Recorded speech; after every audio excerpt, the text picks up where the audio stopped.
হেঁচকি বলে কয়ে আসে না, আর এলে যাওয়ার নাম করে না। যাই হোক, হেঁচকি কিছুক্ষণের মধ্যে না থামলেই মুশকিল। সম্প্রতি যোগা বিশেষজ্ঞ জুহি কাপুর হেঁচকি বন্ধ করার একটি যোগা বা আসন শেয়ার করেছেন, যা আপনার হেঁচকি থামাতে সাহায্য করবে। একে আপনা বায়ু মুদ্রা বলা হয়।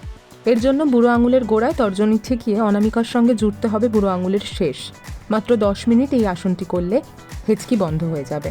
এছাড়া পর্যাপ্ত পরিমাণে জল খেলে বা হঠাৎ চমকে উঠলে হেঁচকি সারে।